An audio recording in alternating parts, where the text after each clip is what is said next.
చెప్పారు.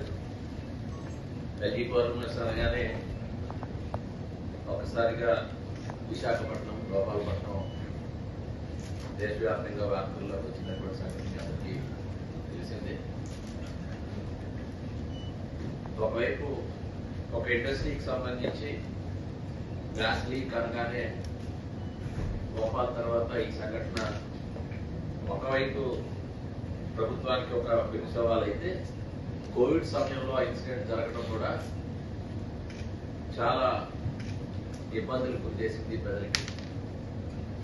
₹1 కోటి కాంపన్సేషన్ ఇచ్చినప్పటికీ ప్రజలెవరు కూడా సంతృప్తిగా లేని కారణంగా తర్వాత మనం చూసాం. ఒక క్లారిటీ లేకపోవడం వల్ల సాక్షాత్తు ఆ సమయంలో మంత్రులు వచ్చి అక్కడ రాత్రి నిద్రించి ఇక్కడ సేఫ్ గా ఉన్నాం, మీరు అందరూ రండి మళ్ళీ గ్రామాలకి అని చెప్పుకునే పరిస్థితి ఆ రోజు దాపొచ్చింది.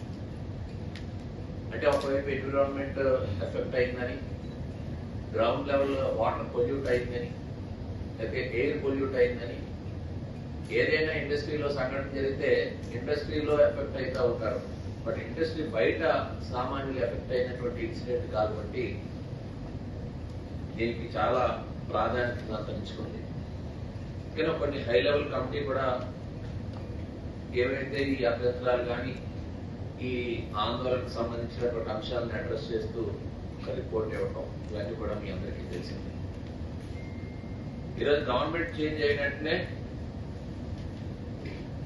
ఒక ఇనిషియేషన్ చంద్రబాబు నాయుడు గారిని కొరియన్ హెడ్స్ అందరూ కూడా వచ్చి కలిసిన తర్వాత ఢిల్లీకి సంబంధించినటువంటి హెడ్స్ మొట్టమొదటి వ్యాఖ్య, మీరు ఆ ప్రాంతానికి ఇమీడియట్ గా ఎయిర్ రిలీఫ్ చేస్తారని చెప్పడం, వెంటనే వాళ్ళు ఇప్పుడే మా భర్త గారు చెప్పినట్టు 120 crores అనౌన్స్ చేయడమే, దాంతో ఈ రోజు నుంచి ఒక ఎక్స్ప్రెషన్ అని అక్కడ ఎఫెక్టెడ్ ఏరియాస్ కి ఇవ్వాలనేటువంటి ఆలోచన కలగటం స్వాగతిస్తుంది. ఎందుకంటే ఇది ఆలస్యమైన 2020లో ఇన్సిడెంట్ అయినా, ఎందుకంటే ఇప్పుడే ఎంప్లాయ్మెంట్ పోయింది, అక్కడ హెల్త్ ఇష్యూస్ ఇంకా రిజాల్వ్ కాకుండా సుదీర్ఘకాలంగా, అంటే ఒకసారి ఎఫెక్ట్ అయితే ఆ కంటిన్యూస్ గా వారికి అడ్రస్ చేయాల్సినటువంటి మేజర్ ఇష్యూ హెల్త్ కి సంబంధించి. సరే, గత ప్రభుత్వం హాస్పిటల్ కి సంబంధించి ఇతరత్ర అనేక హామీలు గుర్తించారు. ఆ గుర్తించినటువంటి హామీలు మీ అందరికీ తెలుసు, అవగాహన లేకుండా సూపర్ స్పెషాలిటీ హాస్పిటల్ అనౌన్స్ చేశారు.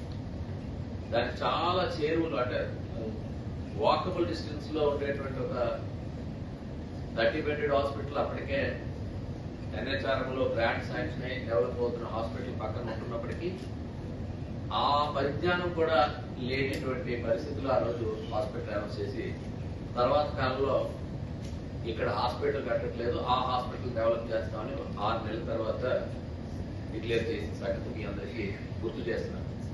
అందుకని ఒక స్పష్టంగా ఏవైతే ఈ రోజు ఫౌండేషన్ సంబంధించి కూడా వారు చెప్పారు, రాబోయే కాలంలో ఏవైతే అడ్రస్ చేయాలో అక్కడ ఉండేటువంటి వారి సుదీర్ఘకాల సమస్యలు, ఎడ్యుకేషన్, హెల్త్, వెల్ఫేర్ అన్నిటితో పాటు వాటర్కి సంబంధించి, డ్రింకింగ్ వాటర్కి సంబంధించినటువంటి ఒక సురక్షితమైనటువంటి మంచినీటిని కూడా ఆ ప్రాంతంలో అందించడానికి కావలసినటువంటివన్నీ కూడా భవిష్యత్తులో చేయడం జరుగుతుంది. అయితే ఇప్పుడు ఎఫెక్టెడ్ ఏరియాలో ఉండేటువంటి వారందరికీ కూడా ప్రధానంగా మీకు వెంకటాద్రి గార్డెన్స్ తో పాటు Ajanta Park, Bapuji Nagar, Aravaripuram, SCDC Colony, Padmanabha Nagar, Janata Colony, Meghadripeta Colony, Kamprapalem, Padmanabha Nagar, Paidimamba Colony, Nandamuri Nagar, అదేవిధంగా రజత్ కాలనీ, శ్రీనిబాబు నగర్, నాయుడు క్వార్టర్స్, శ్రీరామ్ నగర్, ఆర్ఆర్విపురం, ఈ ప్రాంతాలన్నీ కూడా కాంపౌండ్ వాళ్ళకి ఒక పర్టికులర్ దూరాన్ని ఆ రోజు తీసుకొని